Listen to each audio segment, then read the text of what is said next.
Secretary Joe, can you just go ahead and introduce Dr. John Rivera? Sure. Thank you very much, President Hermy. We have a group today from the Economic Recovery Group over at UOG.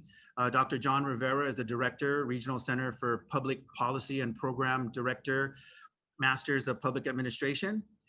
We also have Mr. Jay Merrill, President of Market Research and Development. And then we have David Tidinko, Managing Director and CEO of Valley of the Lati. They will be speaking about UOG's engagement, a private-public pandemic response, and they'll give us some insight into how we can reopen Guam's economy safer and more efficiently. So should we just open everything at 50% capacity or just go in and out of PCOR 1 when cases spike? Let's find out from Dr. John Rivera and his team. Welcome. Thank you. Hafide, and thank you. Let me share screen right now.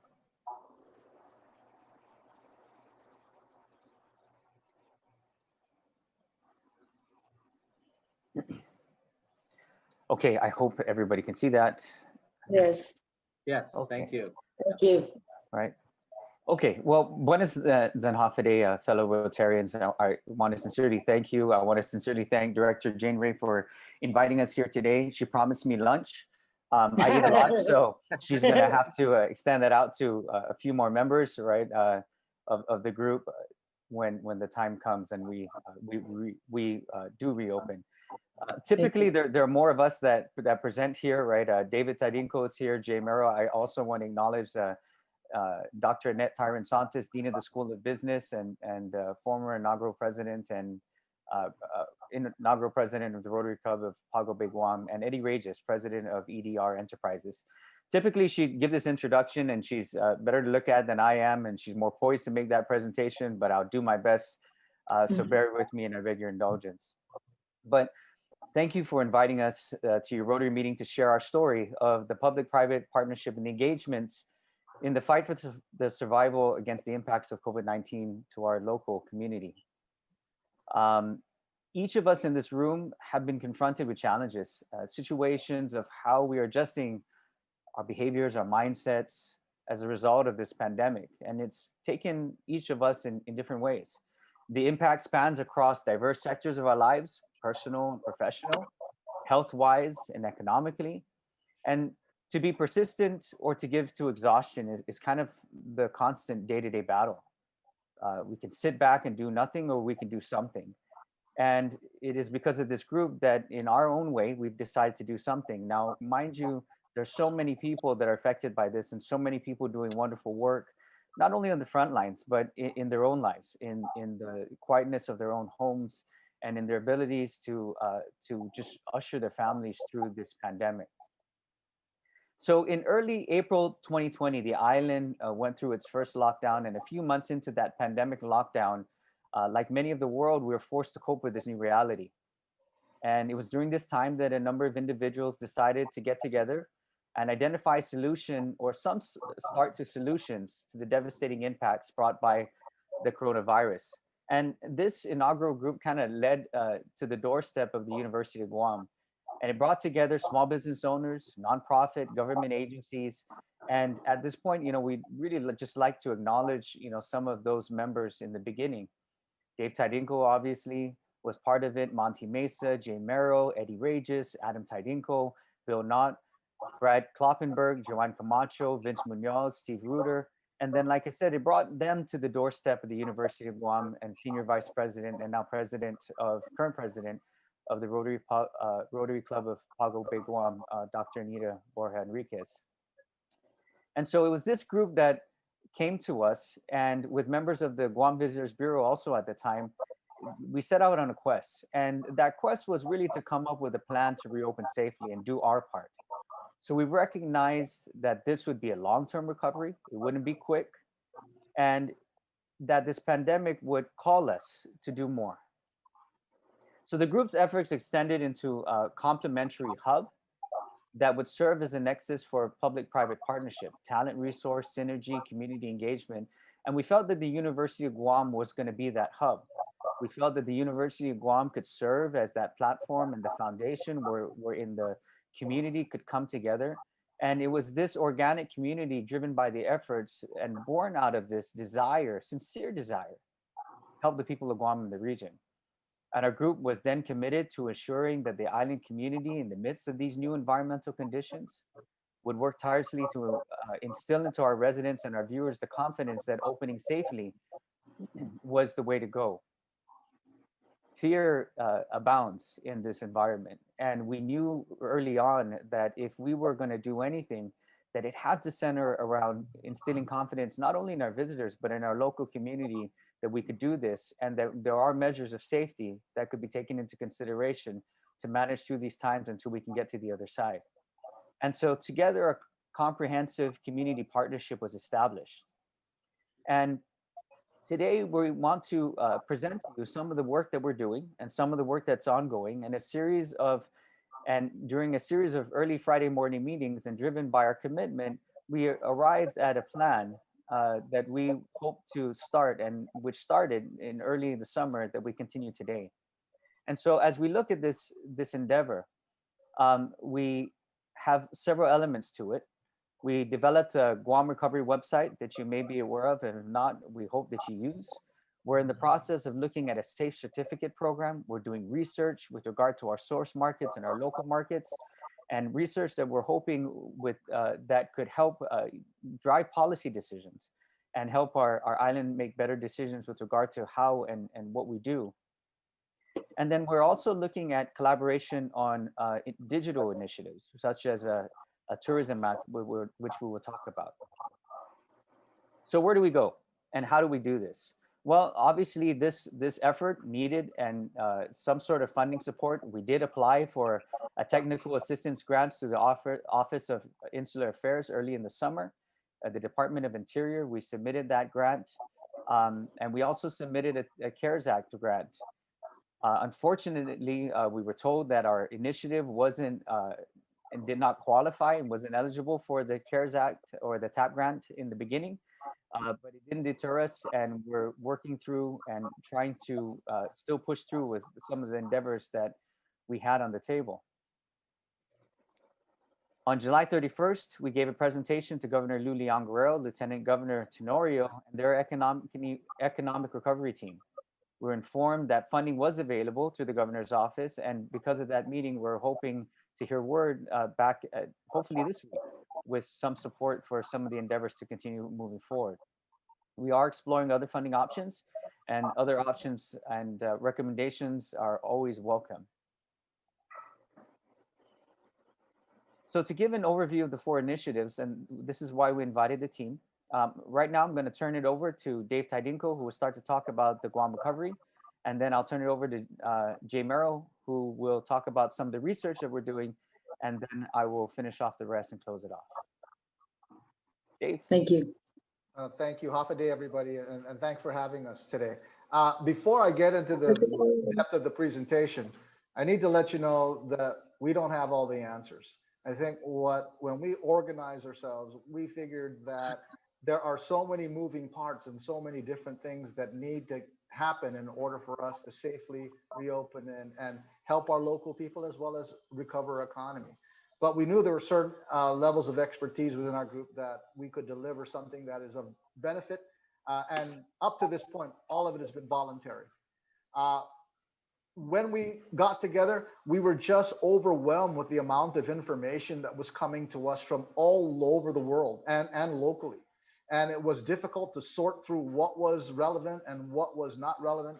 And so we decided that maybe the first thing we really needed to do was establish a portal that would take information that is coming out about COVID and consolidate it, make it easy to navigate so that everybody can easily have access to information that is helpful to them.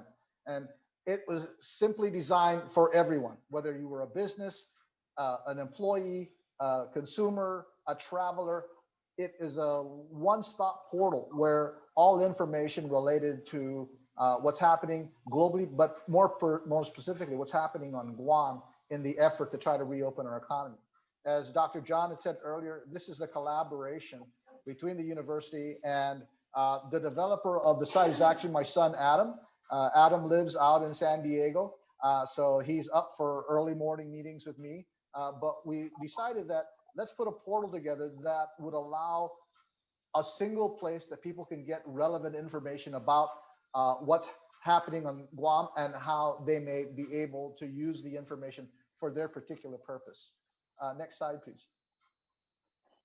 So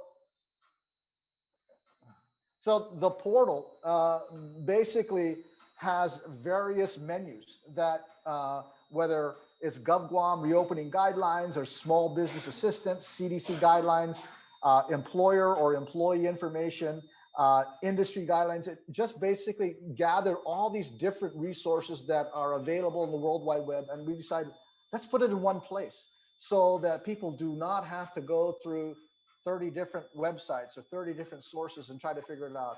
If you want to know something that's going on at GVB or the Chamber or GHRA, it's here. If you want to know what's going on at the Joint Information Center or what public health is talking about or the executive orders, what was the latest statement from the governor on our reopening, it's here. It allows us to be able to, again, consolidate this information to make it helpful for all our people, whether or not they are here or abroad, to come to the site and then also reach out to us for information. For example, United Airlines has used this website, and many of the United Airline passengers who are coming to Guam use this resource and write to us and say, what's the latest information on quarantine? And what are the other issues that are affecting Guam's reopening? So again, businesses have used this. I understand a good friend of mine, Frank Cruz from Kentucky Fried Chicken and Subaru's, KFC Subaru's, his attorneys use it because instead of having to mill through many different information sources, they have one site that they can actually go to and get information that is critical for them as an individual, them as a business, them as a traveler, or just they just want to know. And so this site, we got together. The first lockdown was March 20th. We got together about the first week of April. This was stood up by the end of April, and we've continued to update it. Well, not me, but my son Adam continues to update it daily so that people are kept informed. Next slide. So who's come to the site? It just kind of shows you from where we started end of April, May to where we are now. We've had over 70,000 visits in Instagram, close to 50,000 website visits, and for information. You know, people use it as a forum to also report, hey, these guys are not following the guidelines. And we're not the police, right? We are just simply the facility by which we can have people who want information. They can write to us. And if we have the answer, we will give it to them. If we don't have the answer, we will refer them to the appropriate source and allow them to be able to get there. And so now that we've kind of consolidated this information, again, thanks to folks like United, as Office Holidays, UOG, and other major platforms, they're using it in their websites to help their particular constituency find out what's going on about Guam and the COVID situation. And it's available, and it's available at no cost to anybody that wants information. So that was the kind of the beginning of our effort to try to find something that was both useful as well as a great tool for our people to use. The next thing we thought about was research. And I'm going to turn this over to Jay Merrill to talk about the work that's being done on the research component. Thanks, Dave. And thanks everyone for giving us an opportunity to come and assess and provide some means of understanding to you folks about what some in our business community are doing to try and help understand how to navigate through this new world where all things are changing, where all types of business relationships and all sorts of social relationships, all sorts of family conditions are changing because of COVID.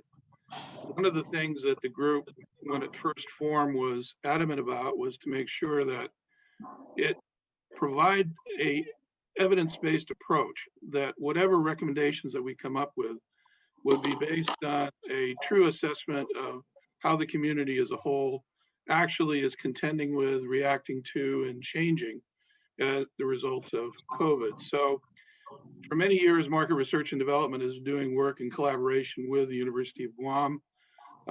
We work with individual researchers, linking our ability to collect real-time information and to assist with providing insight to analysis of particular issues that are out there. You might have, the most recent one you may be familiar with was the Guam minimum wage study that I collaborated with Roseanne Jones. So I reached out to Roseanne and she agreed that what we needed to do was to develop an overall assessment of the impact as close as we can to the community, including both residents and businesses.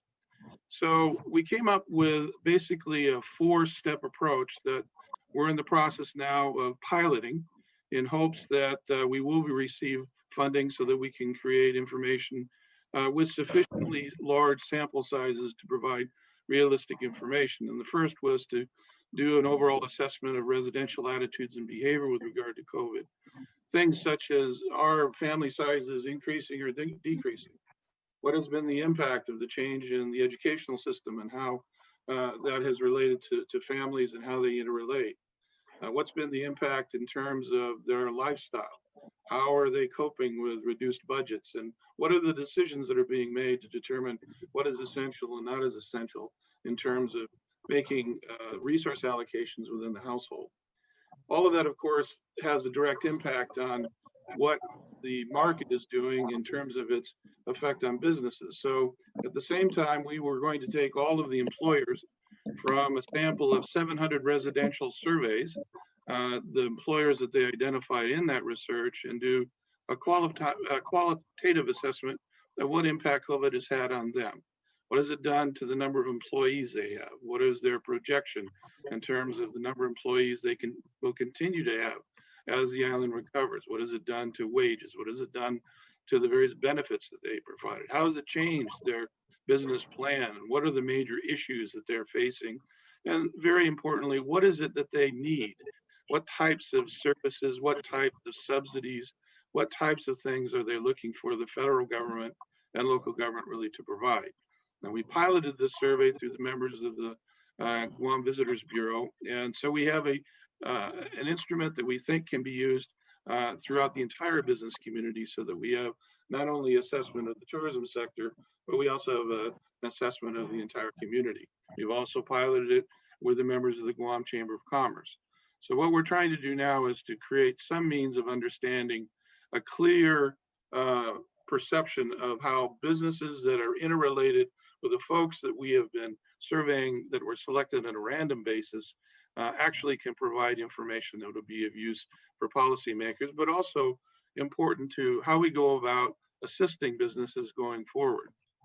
In addition to that, the Guam Department of Labor has been collecting a number of demographic variables associated with people that are associated or have gone out and applied for and received PUA funding and the other unemployment insurance subsidies that have been given out by the federal government and also by the local government. That data is sitting, and they have invited Dr. Jones to analyze that information, and we'll be working with her to create an assessment of how the unemployed, basically that have reached out to the Department of Labor for assistance, who are they, how many are there, and what their particular conditions have been, and how long they've been on and off the PUA program.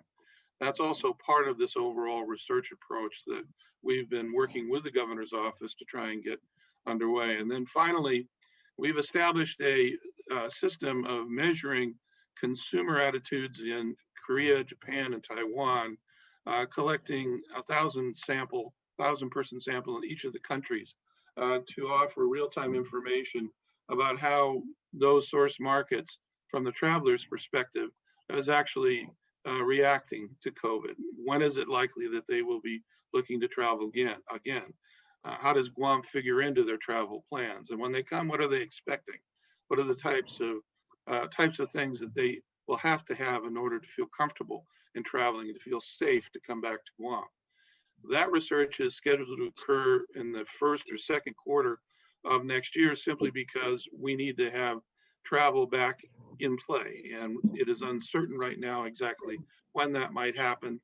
So we will be delaying that process. But the first three components are ready to go, and we're simply now waiting for the final approval of a grant that the governor has indicated that she is interested in providing. So I will be working with the team to keep this information, once it's collected, keep it on the existing Guam Recovery website. And it also is going to be resident with University of Guam, and other researchers will be encouraged to use the data sets to do further research. At the end, our hope is that this provides a foundation and database for more informed and more accurate understanding of the impact the COVID has had, so we can more adroitly and more effectively address how we can get back to business sooner. So with that, I'd like to turn it back over to Dr. Rivera for him to continue with his discussion regarding other collaborations that we have. Thanks, Thank Jake. you. So other initiatives that we had dealt with collaborations with the Guam Visitors Bureau. You notice on the left bottom, there's an icon of an app that we're working on. And then the right is a certificate program that we're working on. So first about the app.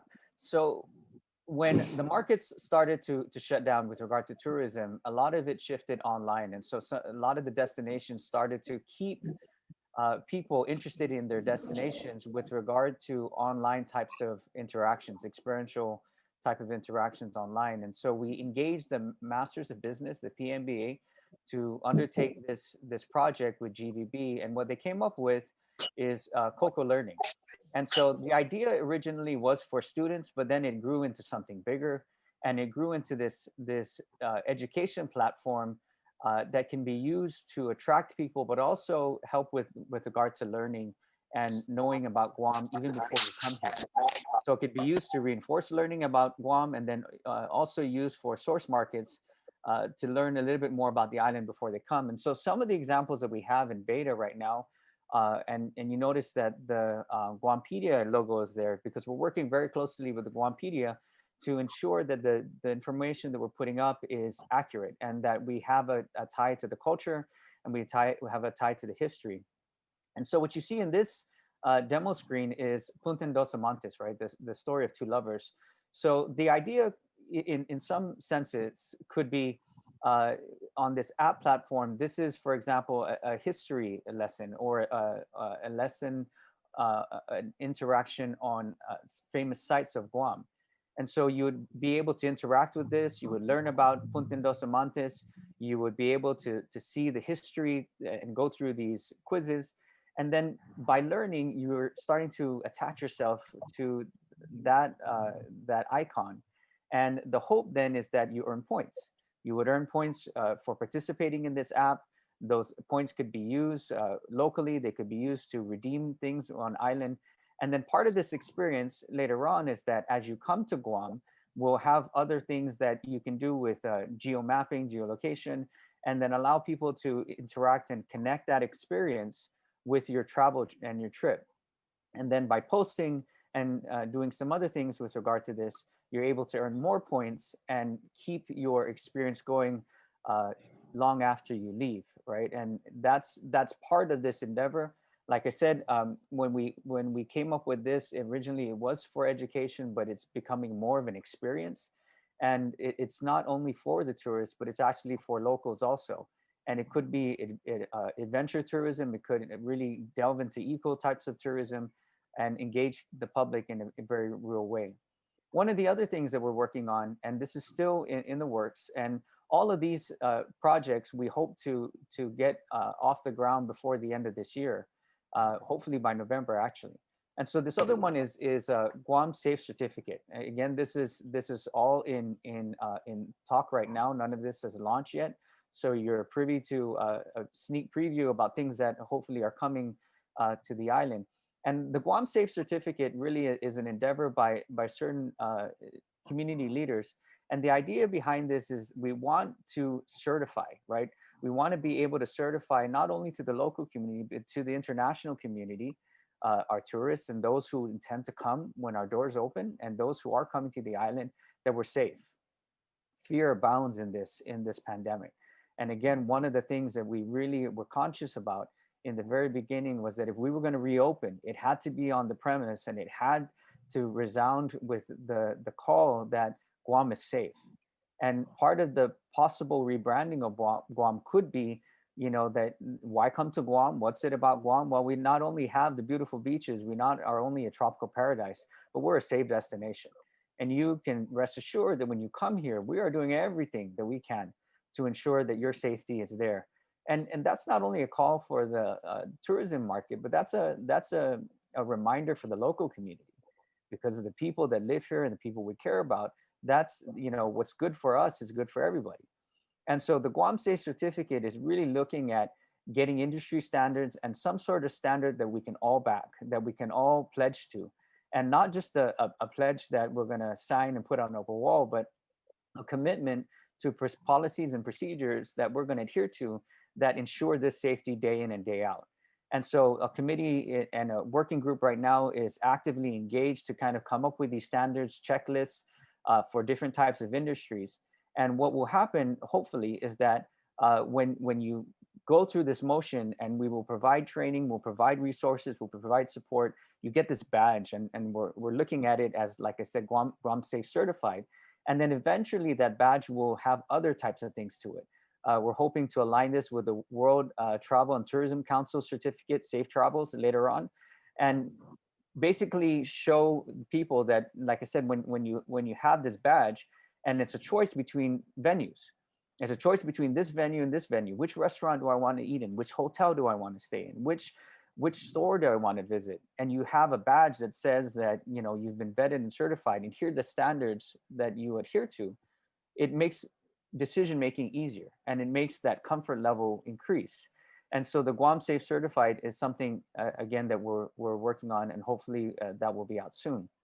And then the fourth and final component to this is the digital initiatives. And Eddie Regis will usually talk about this.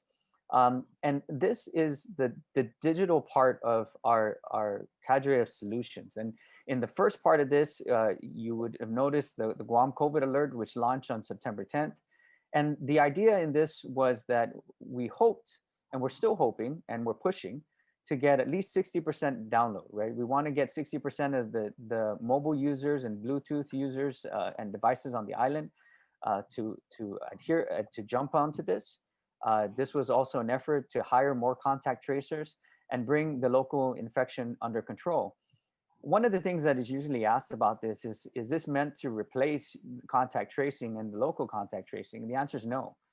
This is meant to augment that, right? The more solutions we put on the table. In the beginning, right, former ADG Joe was asking about, what are the answers? And I think that in this environment, the reality is we don't have all the answers, as Dave said, but we have solutions.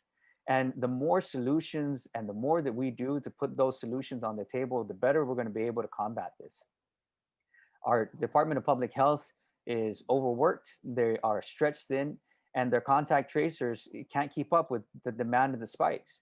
And so initiatives like this will augment that and provide more opportunities for our community to be safe, and more opportunities for our communities to combat this virus in the best ways that we know how to do. The second part of this was that when we looked at it, and you're starting to hear some of this being talked about by GVB, which is this touchless, seamless entry point.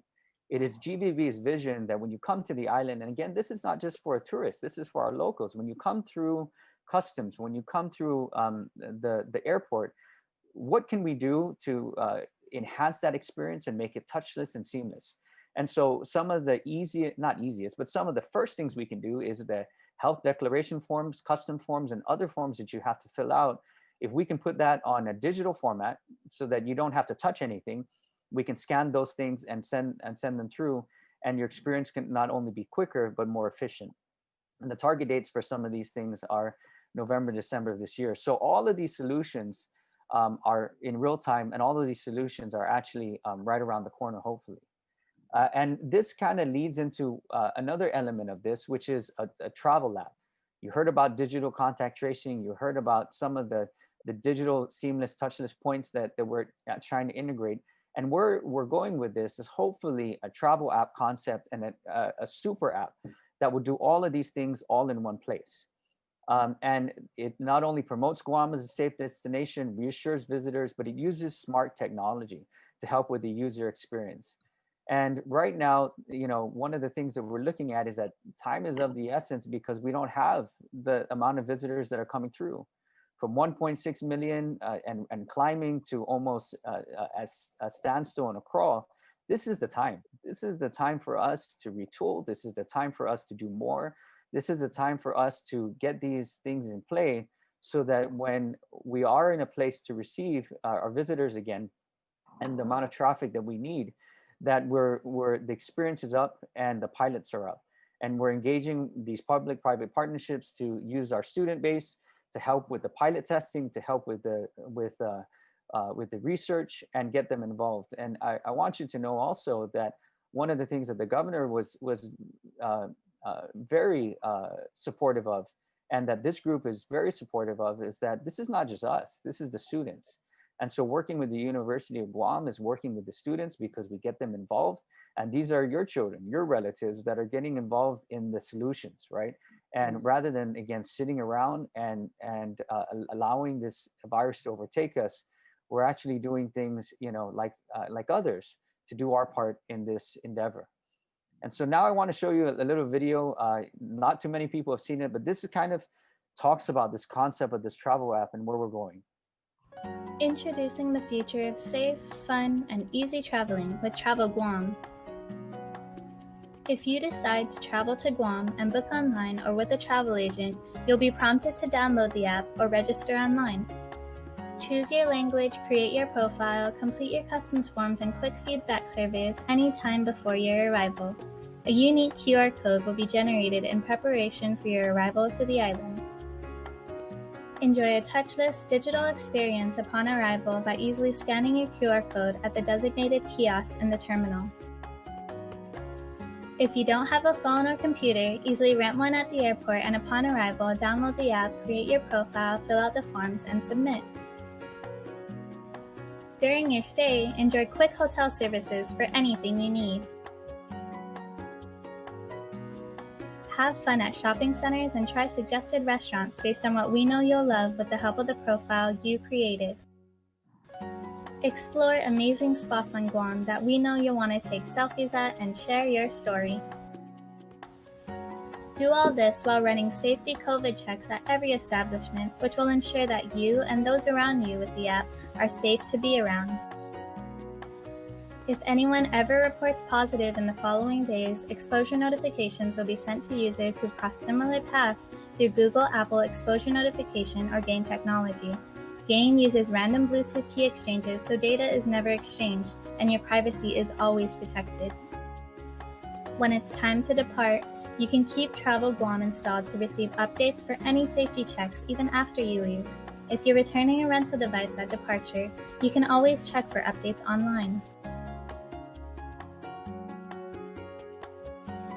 As more travelers like you download the app, trends, statistics, and characteristics that appeal to each traveler will help us help you get everything you want and need with one click. Safe, fun, easy. Travel Guam. For more information, visit travelguam.com.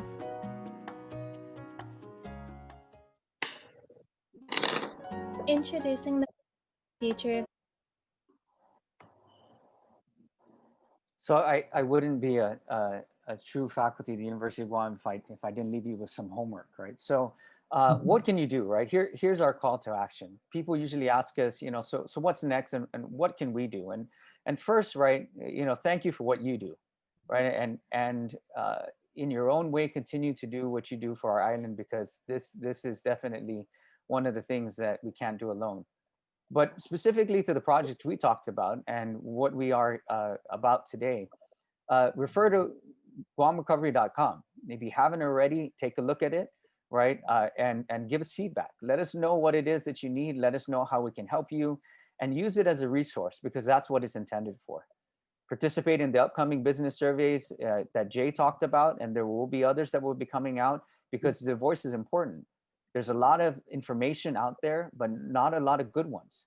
And so in order for us to get that, we need your help, and we need you to participate when we do a call out. Support Guam COVID Alert. There's a lot of misinformation about it, and there's a lot of information that people need to know. And part of that is supporting that effort, and it's a great effort. And if you are inclined to, right, you can donate to us and donate to the projects that we're talking about, or start your own project with the University of Guam through www.uog.edu/RCPP, which is the Regional Center for Public Policy. That donation goes to the Endowment Foundation, and that can then be used for projects that are ongoing or projects that we can start. This whole endeavor was brought to our doorstep because people were concerned. And one of the things is, again, we don't have all the answers, but we definitely can be a part of the solution. And your help would definitely get us there. So if the dean was here, she'd conclude by saying that, we recognize that through our own regular meetings and our collective efforts, we experience a rich exchange of diverse thoughts and ideas. We all have different experience, and that experience widens the scope and the opportunities and the possibilities. And it is our hope for a better future and our hope to lean on each other when these conditions are harsh and challenging like they are now. And we do this because we're resilient. We're resilient as a people, we're resilient as a community. If you look at our history, it's rich with resiliency. And so this pandemic will not be another story that keeps us back, but another story to put on the table, and another story that history will retell, the resilience of our people. We have an unstoppable energy because we are stronger, and we're stronger together, and we'll keep it, and we'll keep at it. And this story of our partnership was forged and born out of survival, but it's really enforced and energized by the values we bring as a people. And that value is our community. That value is the people that we endear and we love, and the people that we're trying to keep safe. Because during this lockdown, while the world shut itself down and people did not come, our people remained. And our people will be here long after that. And so we want to thank you, Donklun and Sejus Masi. Thank you for giving us the time to present to you and spread the word. And I think at this point, we'll open it up for any questions.